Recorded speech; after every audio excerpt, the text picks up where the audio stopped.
Hospital loot.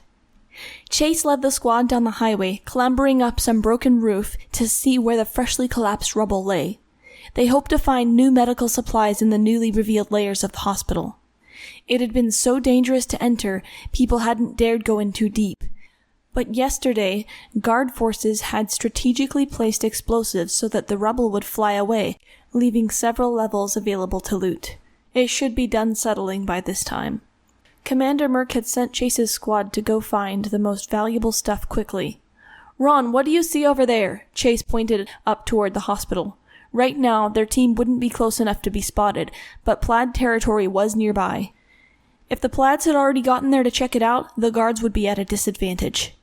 Ron clutched Chase's hand, relying on the smaller boy's strength to keep him from falling. He peered over the rubble anxiously, then ducked his red head back down. "People," he said. "Plaids, they've all got the scarves." "Okay," Chase said. "Then let's go around. Can you see a way?" Ron shook his head, not checking again. Chase let him climb down clumsily. "It's okay, Ron. You don't have to go first." "I don't think we should risk it," Ron said. Chase thought for a moment, then hopped down to rejoin the other guards. "What do you think, Circle?"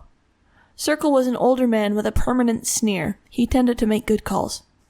"Nothing to be afraid of," Circle said. "It's our stuff. We take it back." Chase couldn't go back to Commander Merck without the loot. That would make him mad. It was out of the question. So he nodded. "I'll sneak around using the little clinics over there. I need 2 people to follow me with backpacks to trade me out." He looked over his little group. "I'll bring Ron and Mira. Circle, you take the rest and engage the Plaids. Try not to die." "You're spoiling me here," Circle sneered. Chase had taken the 2 that could barely fight. "Good work," Chase said, copying his dad. Then he turned and signaled for the 2 he'd chosen to follow him. Chase crept up close to the hospital, then waited for the shouting and fighting to start, and leapt forward, jumping in through a hole. It was a ward room. The bedding and stuff would be valuable but not compact, and not anything near what the medicine was worth if he could find it. He wasn't sure where to look. He beckoned for Ron and Mira to follow him and moved in, crunching on glass underfoot.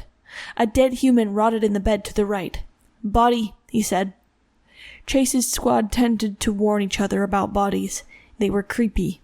Sometimes the shade lingered right over the head of the dead thing. There was a strong feeling of "don't touch" about it. Chase moved on into the hall. Very old corpses were strewn around and down the entire hall to the left and right. Guards weren't the first comers to loot this place. "Lots of bodies," Chase said, grimacing. "Not surprising," Mira said, nearly bumping into him from behind. Chase jumped at her voice and turned. "Just me," she said. "You should look into the basement for a vault. Hospital basements used to always be off limits." Chase lifted a finger to his lips. He heard voices coming down the hall. They ducked back into the ward. Steps slowed as they approached. "I hate places like this. I don't know why they send us," one young man's voice said. "Then let me walk in front, bro," a girl said. "No, I'm the oldest. I should protect you." They hesitated near the ward where Chase and the others hid. "Likely place for intruders if we were actually patrolling," the girl said. "Come on," the man said. "We can't waste time like that. We have what we need. With those keys, I should be able to open anything." They kept walking. Chase crept out and watched them go, voices becoming muffled by the echoing of the corridor. When they were far enough away that the darkness should mask him, he slunk after them, watching his step around the fallen bodies. At his signal, the other 2 followed, and then stood guard, 1 on each level of the stairs. Going downstairs quietly was almost impossible. The only thing that made it doable was a few corpses on the steps. They dampened his reverberating footsteps just enough that, if he breathed very subtly, he stayed inaudible. They were going down the stairs. "You sure this is a good idea?" the girl said. "If the fighting out there goes south, we'll be the only Plaids here, and he told us to patrol." "It doesn't matter what he wants. If we come back with the meds, nobody can say shit," the man said, panting.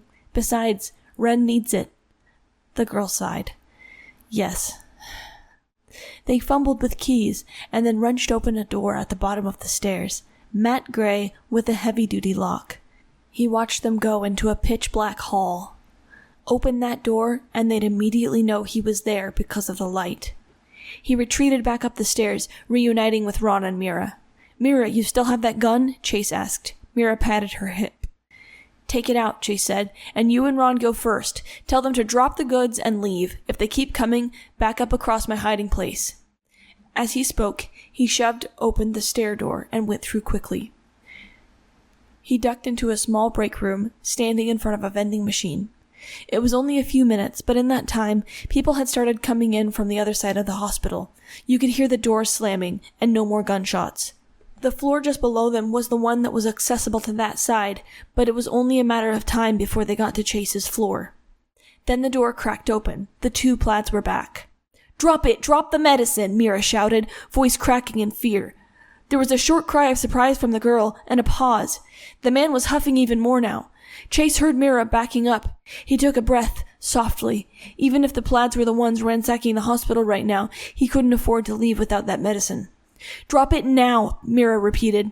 She seemed to have forgotten to tell them they'd be safe as long as they left the loot. She was past the doorway now. Chase lunged out, grabbing the surprised man by the throat.